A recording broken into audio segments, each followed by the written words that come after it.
of the region. The vision of the present administration led by President Bola Ahmed Tinubu is to get the economy running, and one of the vision reform agenda is to have a $1 trillion economy. This reform is a good one, and the Nigerians and other expert stakeholders in the economic sector are saying that it is an ambitious one that can make Nigeria grow tall in height and grow tall in weight when it comes to economy. Now, the implementation is one thing that Nigerians are speaking about. How realizable is this agenda? These and many more we'll be discussing on this segment as we look at the federal government's $1 trillion business reform. And we have two gentlemen who will be doing justice to this topic. One is in the studio and the other will be joining us later on. We have Mr. Femi Ogunleye, a financial expert who will be doing justice to the topic. Good morning, Mr. Femi.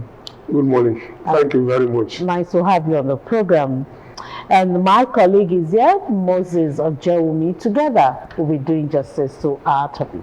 Good morning, Moses. Yeah, good morning, Charity. And of course, thank you so much for joining us, Mr. Femi Ogunleye. The federal government $1 trillion business reform focus this morning. And this looks so ambitious, given the fact that we've been averaging 2 to 3% GDP growth, annually, and to hit this hallmark, we need 10 to 12, percent annual GDP growth. So I don't want to sound like a pessimist, because we've seen this before. I remember the vision 2020, that was 2010, 2011. We are thinking, it will be Eldorado by then, but this 2026, some of those targets we set to achieve then, we are still battling with them now in 2026. Now we're talking about $1 trillion business reform. But I'm not an economist, I'm not a financial expert, so I would like to hear from you. Is this really realistic? Well, thank you very much. I'm not going to sit down here and say it is not realistic, though it seems unrealizable by the year 2030. What the government set out to do, this government set out to do when they came into power in 2023 was to tell us that they want to move the economy from, let's say, the current rate of 377 billion USD to 1 trillion economy by 2030. That's a plan, and it's futuristic.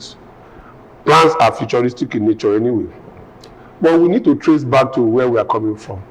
The first set of plans in the Nigerian economy started in the Gowon era, where you have the first National Development Plan, the second National Development Plan, the fourth, the third, and the fourth, and on and on.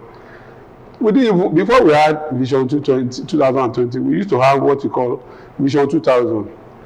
Then we used to say food for all by 2000, not even to 2020. Food for all by 2000, health for all by year 2000. It was when we could not achieve that we now move to Vision 2020. Now what we are having now is Vision 2030. We are very much lagging behind in that plan. Currently, as of today is July 24th or 25th. So we are currently lagging behind in that plan. Maybe what we should look at is what are we supposed to have been doing, and what are we doing, and what should we be doing, because this is the year 2027 and we are already past the half year mark. So to the year 2030, we only have 2027, 28, 29, 2030, like 3.5 years to achieve this target. And we are currently less than 400 billion USD in our transaction economy. And we said we want to move to 1 trillion. So it means we have a deficit of 600 billion USD to meet up with. Like you rightly stated, at the onset of this administration, when that target was set, it was based on the premise that the economy will be growing at a minimum of 10%, maybe between 10 and 12%. for us to achieve that target of 1 trillion GDP economy by year 2030. But we are growing at best now at 4%. It means we have a whole lot of deficit to meet up with and maintain the expected growth in the economy. So a lot of things have to happen between now and year 2029, not even year 2030. Because by the time you are January 1st, 2030, you're already in year 2030. So, like I said, we need to trace back to where we were or where the history to determine where we are and plan for where we want to get to.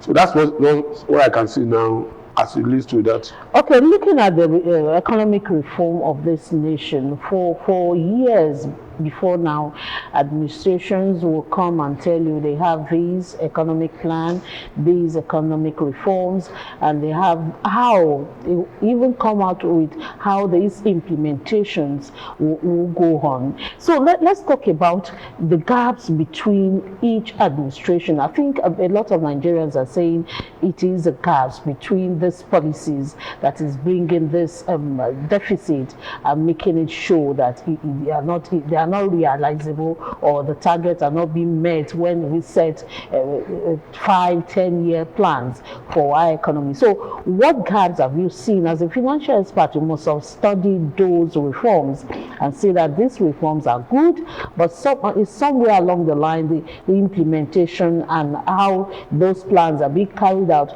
are somewhat the problem. So what have you seen to be the challenge economically when it comes to implementation and how realistic those reforms should be?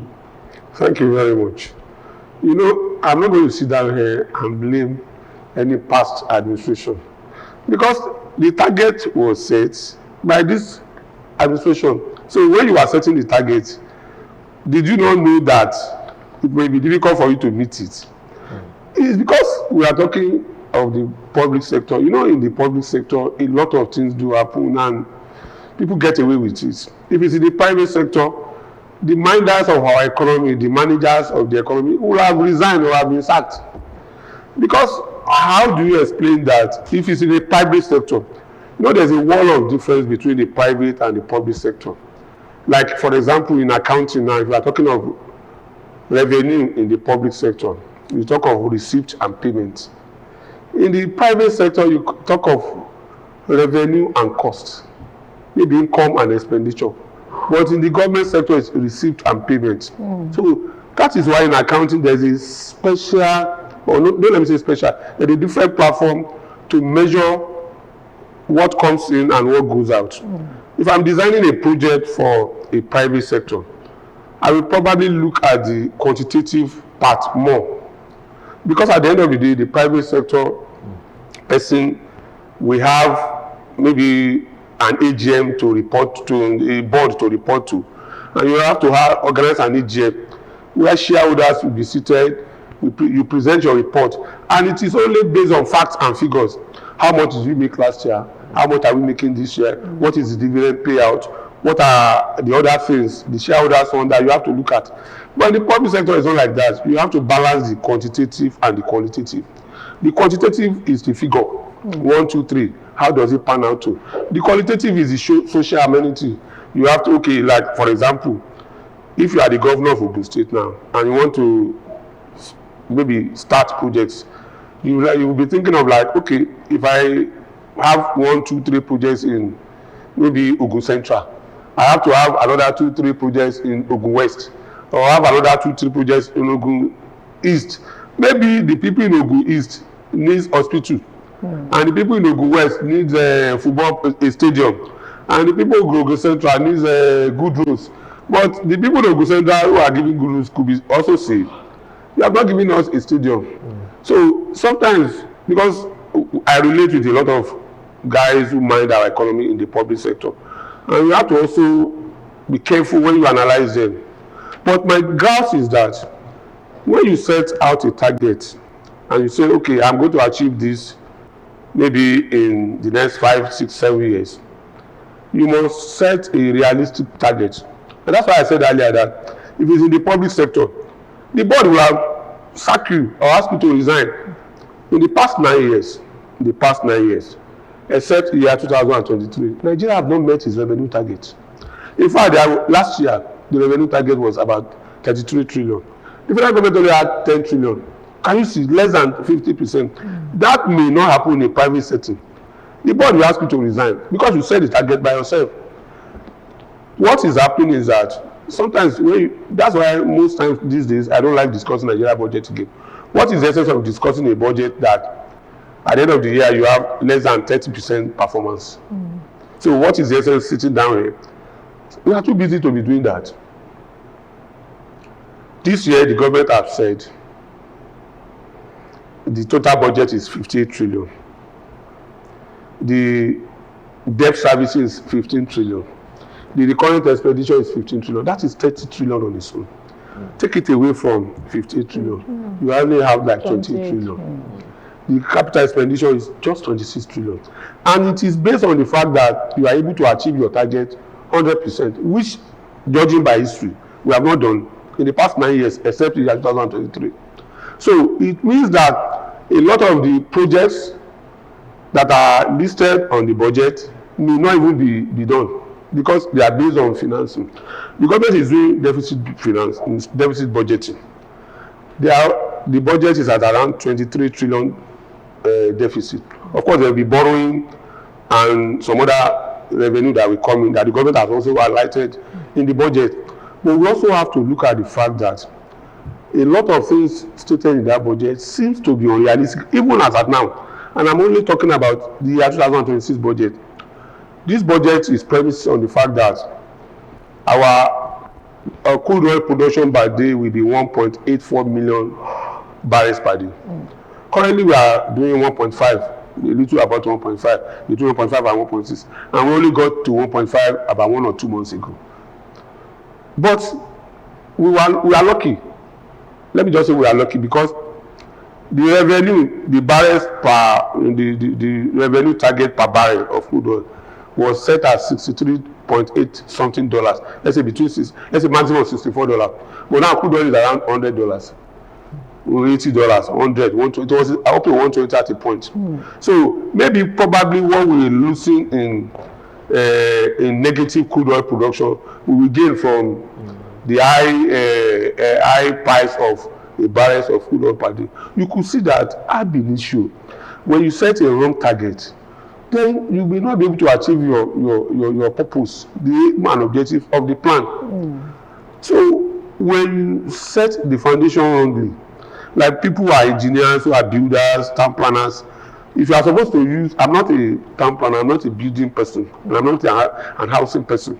But if you are supposed to use 10 bags of cement to construct or start your foundation, and you are using 4 or 3, it means that when you are erecting on that foundation, you likely have problem with the building.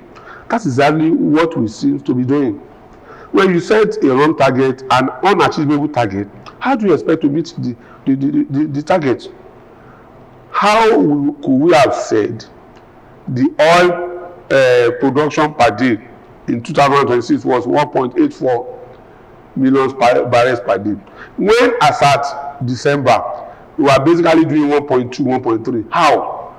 How for the past 10 years in Nigeria have we ever achieved up to 500,000 barrels per day increment in production? We have not done that. And if you are setting a target, you use past history to judge the future and project, to judge the present and project for the future. So that is why sometimes when you look at those people in the public sector, you now ask, is it that transitioning from the private sector to public sector has one mark? Because some of them are very good guys, professionals, when they were in the private sector.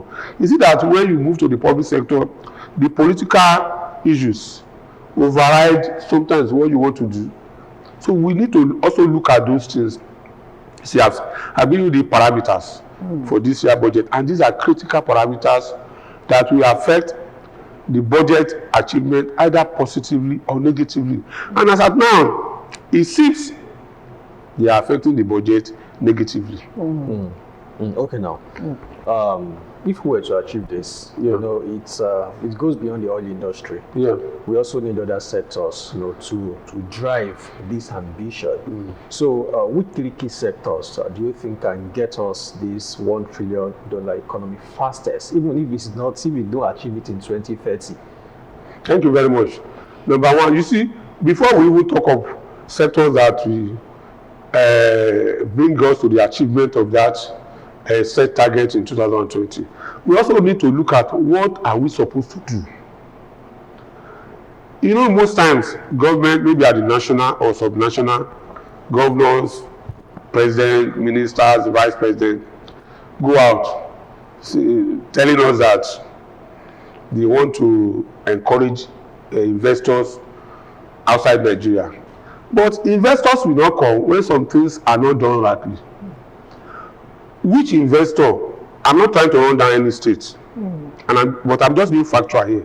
Do you think a serious investor, a big-time investor, will want to invest in Borno State, Zamfara State? Now, let's be realistic. What it means is that we need to sort out the security issues in Nigeria. When the investors know that if he comes around, a lot of his staff might be kidnapped, do you think he will bring his money there? When investors know that there could be disruption in his production line or in his activities for 1, 2, 3 weeks, that we need to go incur additional costs to engage the service of security agencies, police, armed forces, civil defense, and some other security agencies that we have in Nigeria, and that is extra cost to the investor, which may not ordinarily be in his plan when he came around to establish that business. So the first thing we need now to do is to sort out the security issues. I'm not saying the government is not doing that. I'm just analyzing the scenarios we need the scenarios confronting us and what we need to do.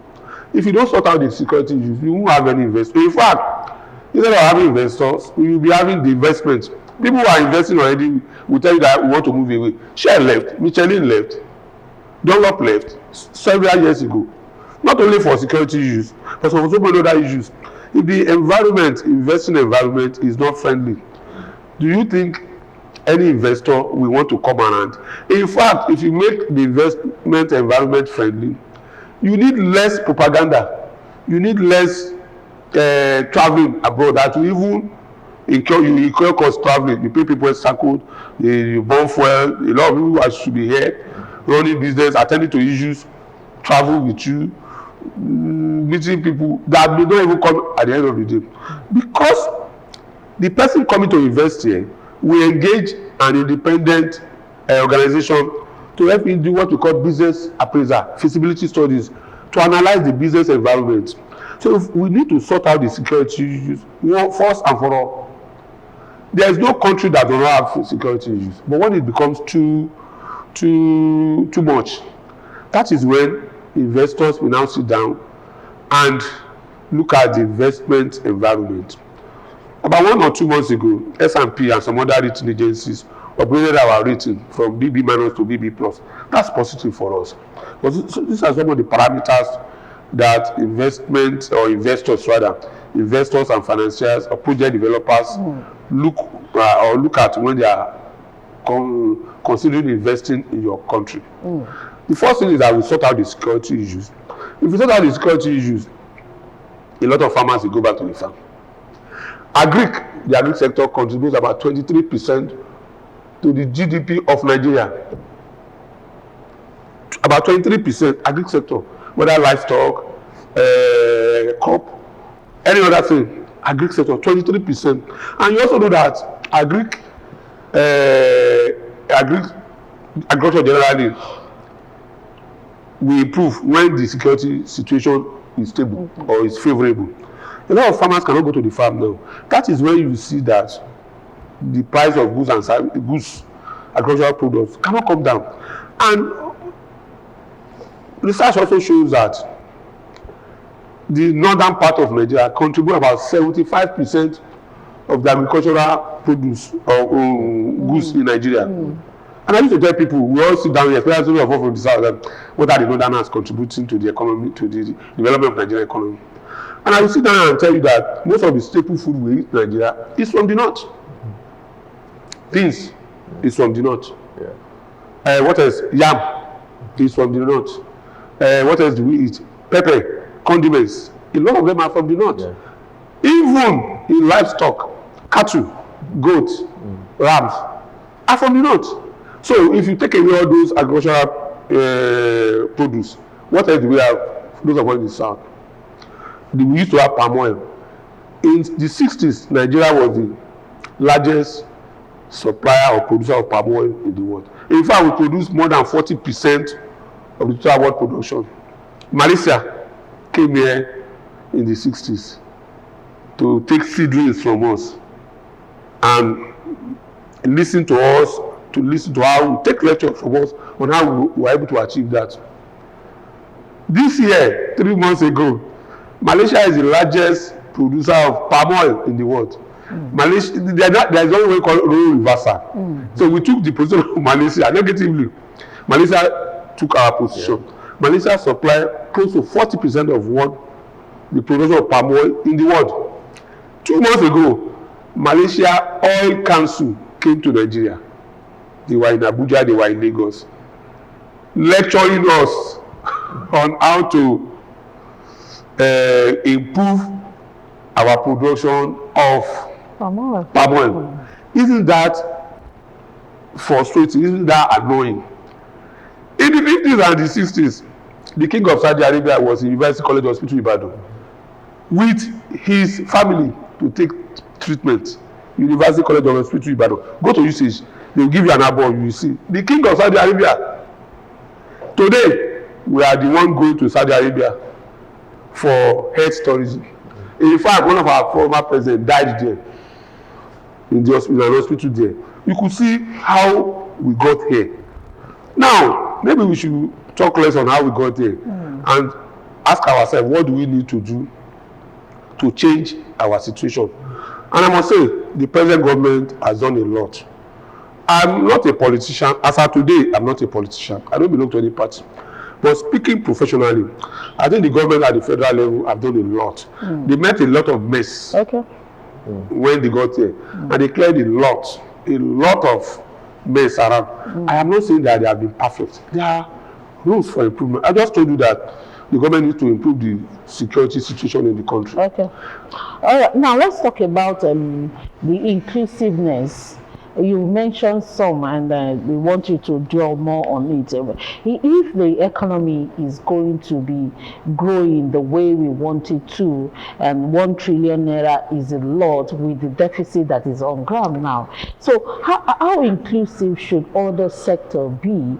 The public sector always gives, they give policy, and with what we hear from companies, especially private, who want to partner with this public, they tell you those policies are sometimes on paper, but when they want to work with it, it is not something that is good for them. So sometimes they back out. So how do we make, as Nigerians or as the federal government, how do they go about making this policy favorably so that we can get this target that we are looking for?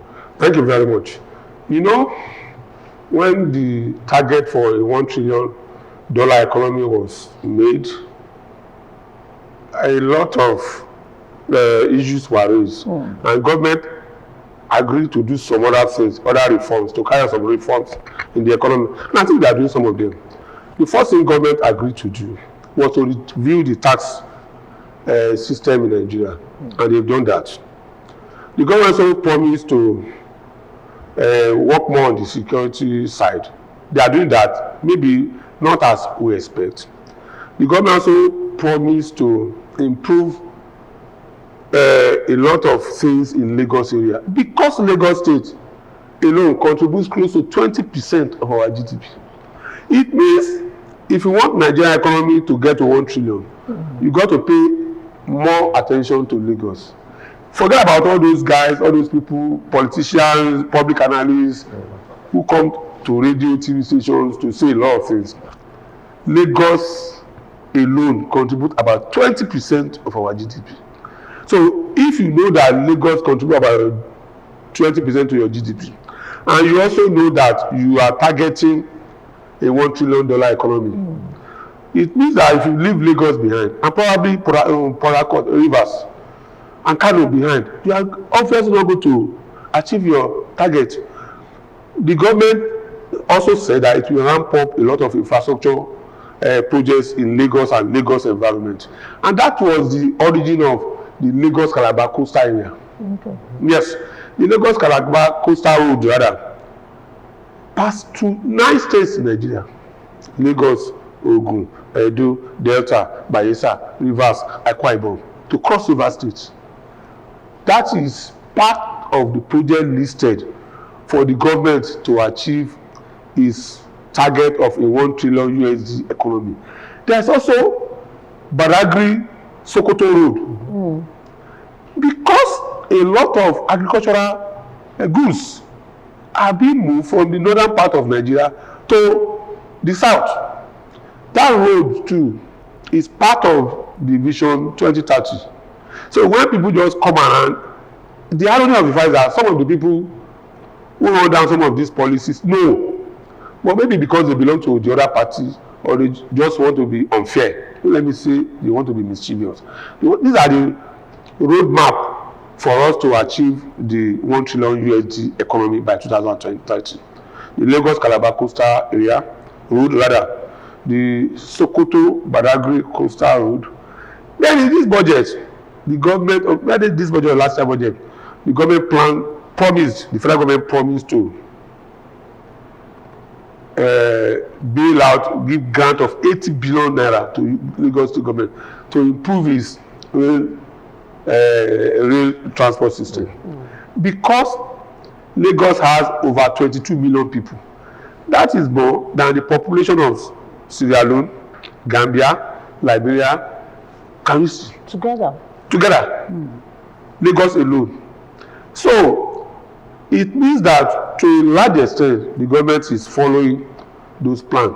Don't also forget that there were a lot of changes in the tax administration and tax operating system in Nigeria. These are some of the major issues raised or discussed or promised at the onset of setting that target of a $1 trillion economy in 2023. Now you asked me a question the other time that what do we need to do? The first thing, the subnational should do policies, make policies that will align to what we have in the center. It is because the federal government also knows that if you don't make some of these state governments or state governors comfortable, you will not be able to achieve this target. But because whatever you say, everybody living in Nigeria lives in one state or the other. If you say you are living in Nigeria, you will be living in one of the 36 states and federal capital territory. So you need the support of this state government. So maybe what we should do now is to look at the subnational. A lot of attention are always placed on the national government. Let's start looking at the subnational. The subnational too should be running government the way it should be run. When you have a government, we said agriculture should be improved. But the federal government is not going to do much in the area of improving agriculture. Let's be factual. At best, what the federal government could do is to do what we call strategic analysis, strategic planning, policies, design policies.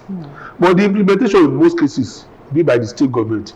So when you align with the state government, I know that in the southwest part of Nigeria, nearly all the states in Nigeria have or had, because some of them are moribund, what do you call settlements, CAFAM settlements.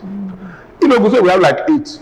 There's one in Odeda, there's one in Shawojo, there's one in Barauni or some.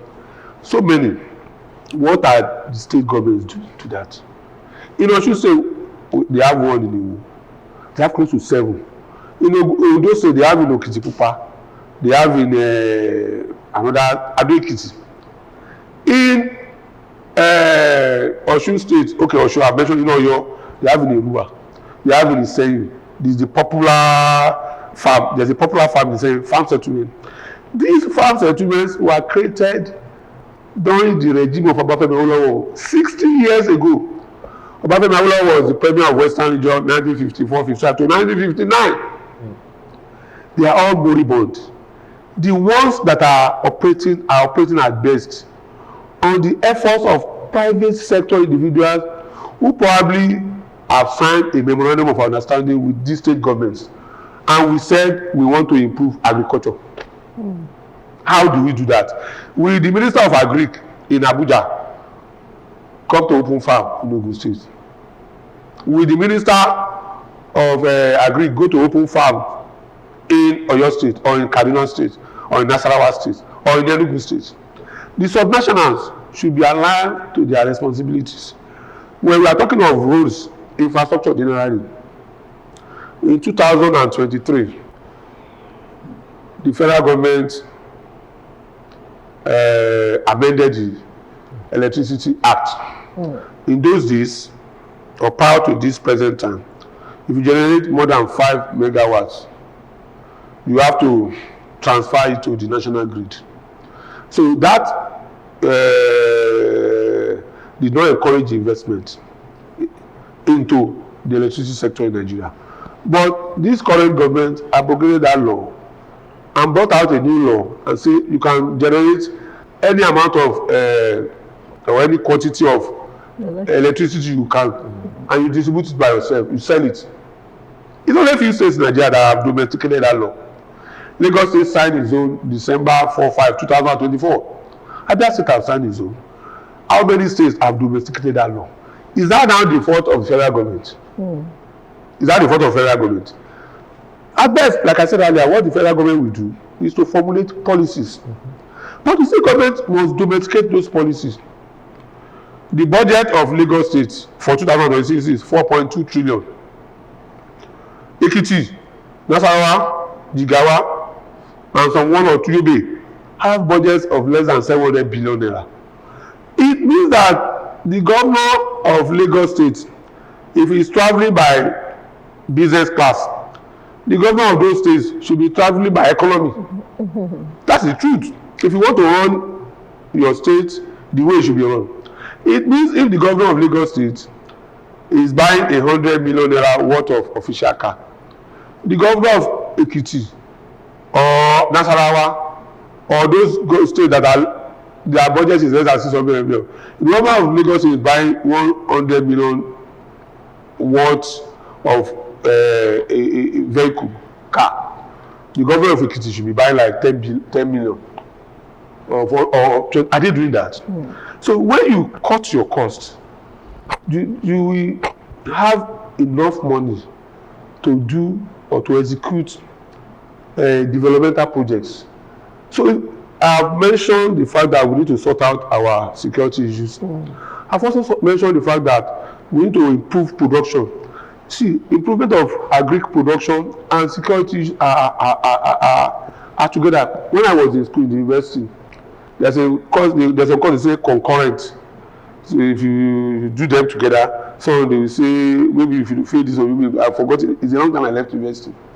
But the federal government, that's the national, and the subnational, which is the state, should work hand in hand to achieve a lot of these issues.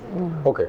Now let's switch to the 3 key reform pillars. The 72-hour investor compliance resolution system is part of it. I mean, to drive this $1 trillion dollar economy, Business Facilitation Act and Act implementation.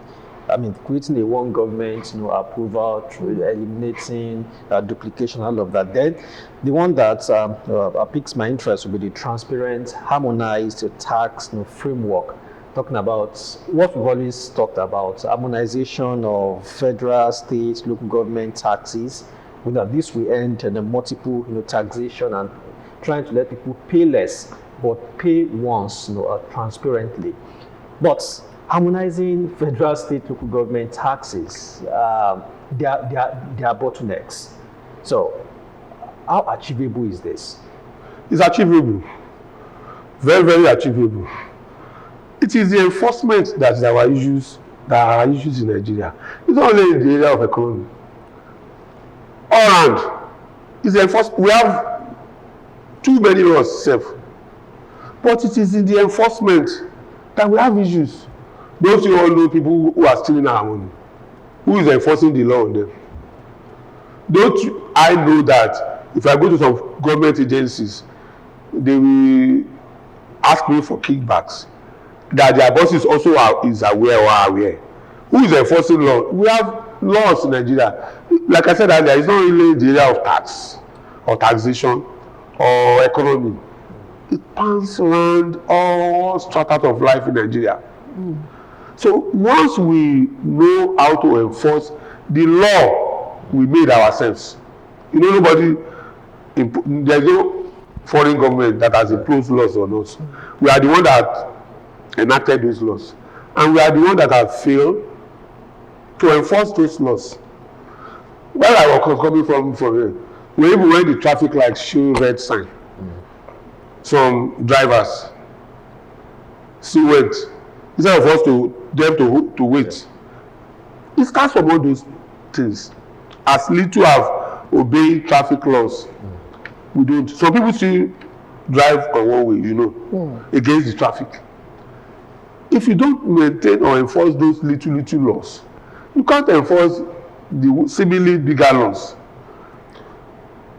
I think probably apart from the Obasanjo government, this is the government that has dealt more with corruption. And I'm saying that with all the facts available to me. Even if you look at our budget, there's a 4 trillion naira that the government said it's going to source from other sources within Nigeria. That is what they want to source from EFCC, ICPC. That is why you see that a lot of recoveries are being made now. A lot of recoveries. If they are making recovery on you and you run to the president or the vice president or anybody, because it's already in their budget that we need to achieve 4 trillion. They will just tell you that, oh, go and make the recovery first. Maybe the sentencing may have to wait or may not happen, but make that recovery first. Because we need to do a lot of things in our country. The government said they are spending 26 trillion on capital projects. How much is 26 trillion? The whole of Nigeria. That 26 trillion is even when it is actual. We don't even know that maybe at the end of the year, what will have been released will be just 10 trillion or 15 trillion. Did you know, or do you know how much it's costing to construct Lagos to Calabar coastal road? So that is when you know that 26 trillion is just like too little a money. But Mr. Blair, at times, budget execution is worrying.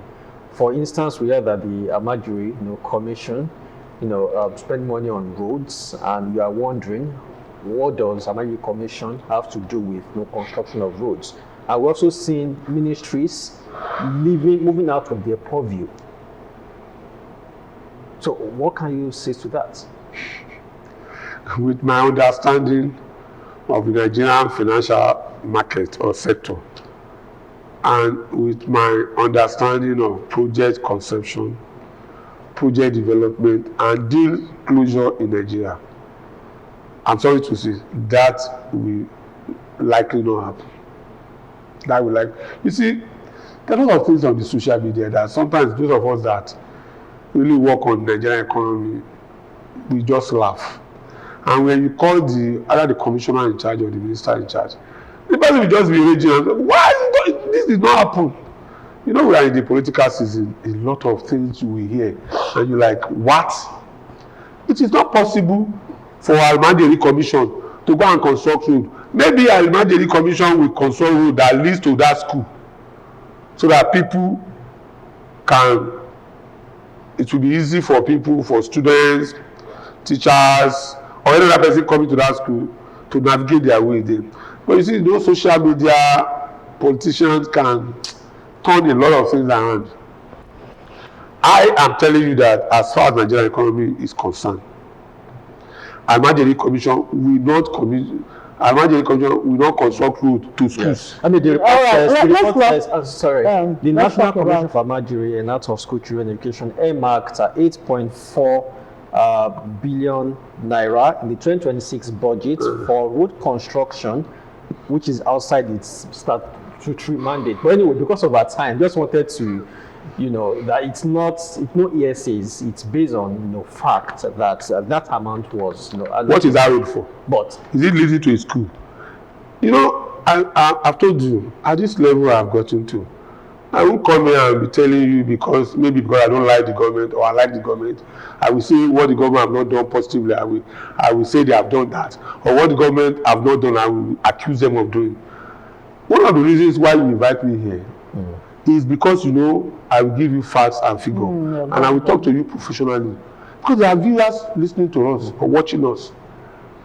Some of these things I'm saying, somebody somewhere will say, this guy at his level should know that this is not possible, this is not happening.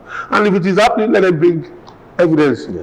We will take it off with the right government agency and necessary actions will be taken. It could be possible that sometimes a lot of people derail from their assigned responsibility. You could have one or two people. I'm a Christian, even in the Bible, one disciple derailed from what Jesus Christ taught them. So in management, you allow that. I told you I'm an accountant. If you are doing auditing, sometimes we say, or even internal control, okay, +3 or -3. You still allow it. If you are giving out loan, you are lending, okay, you can provide for, there's no come provision for bad debt in accounting. Okay, if I'm giving out 100 million naira loan, I will, okay, maybe to various people, organizations, companies. It's okay, maybe let me provide for 3%. That will not be paid. So you take that off your expected repayment. So that's sometimes allowable in business. Now let's talk about inflation because it is part of what some people have identified as one of those tools or economic tools that might not allow this 1 trillion naira dollar economy to be achievable. The inflation is so high these days and the naira is always under pressure.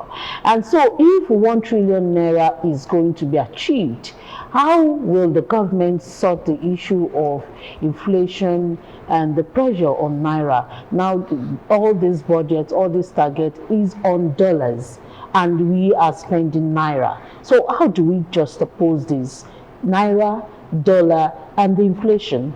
Thank you very much. In fact, I failed to mention inflation when I was talking about the parameters that the government feel that they should keep in check at the onset of their setting that target for 1 trillion USD economy by 2030. Inflation was one of the major areas the government agreed to curb or to bring to the BRS minimum. There's no country in the world who does not have inflation. It is when it goes beyond acceptable norm or acceptable level that it becomes a problem. The truth also is that the inflation rate we have now is a bit lower than what we had 4 or 5 years ago. But it's still high. I have not said it's not high. I said it's lower. Okay. If you have a son or a child or a ward in school, and in first time his position was 20, the second time his position is 15 or was 15, and this is the third term now, and the position is 10. Okay. You can admit the fact that he has not gotten to where you want him to get to. Maybe you want him to be top 5, top 3. But you also admit the fact that there is traction, positive traction, but there are tractions. So the inflation trend jumped again, I think the past 3 or 4 months, because of 1, the Iran-US war. 2, you also admit with me that, or you agree with me that the past 5 or 6 months, the security concerns have been much. As at October, November, December, January, October, November, December last year, up to January, February, we were on downward trend in our inflation figures. But for the past 3 or 4 months, it moved higher again. It means the government should go back to what they were doing 8, 9, 10 months ago. That was making inflation trend to come down. 8 months ago, around October and November, price of bags of rice was coming down. Ask anybody. I have people I send to the market. I don't go to the market to buy things, but I have people I send to the market. My staff, people do give me basic information, do studies for me, and these are the truth. But now the inflation, the spike is on, and inflation is going on. And I've told you basically, fix the security issues. Then the Iran-US war, there's likely not much that we can do to that at Nigerian level. But do you also know that positively, the Nigerian government is raking in money from the war? Because of the war. Our foreign reserve was in 40-something figures, 42 billion, 43 billion up to 8 months ago, 7 months ago, 6 months ago. We are 52 now. Because the oil price that we projected at $63 per barrel has moved to 80, 100, 120. You could see, like you guys say, what is facing you might be backing somebody. But So are you confident? I think Nigerians are groaning. I mean, I agree with you. I agree with you. No, maybe not groaning, maybe complaining. Okay. So are you confident that this 1 trillion can be achieved? We need to live. I'm not. Yeah, it can be achieved, probably not by year 2030. Okay. Not by year 2030. You see, using history to judge the present and to determine the future. Okay, the projection was that we should be growing at 10 to 12% annually. But for the past 3 years, we're not going to be growing beyond 4 or 4.5. You could see that there are deficits for us to even. It means by now we should be growing at 15, 16, 17%. All right. You could see. Okay. I want to thank you so much, Mr. Femi Ogunleye, for talking on our topic. And the topic has been the federal government's $1 trillion business reform that the administration of Bola Ahmed Tinubu proposed, and says by 2030, the economy of Nigeria will be on $1 trillion. And by then, everyone will be smiling and the economy will be favorable to everybody. So thank you for coming on the program and analyzing this topic with us. Thank you for your time. Thank you for having me. Thank you. Moses, we need to leave. Yeah, thank you so much. Nidon continues on Monday with another set of anchors. Enjoy your weekend. Bye for now.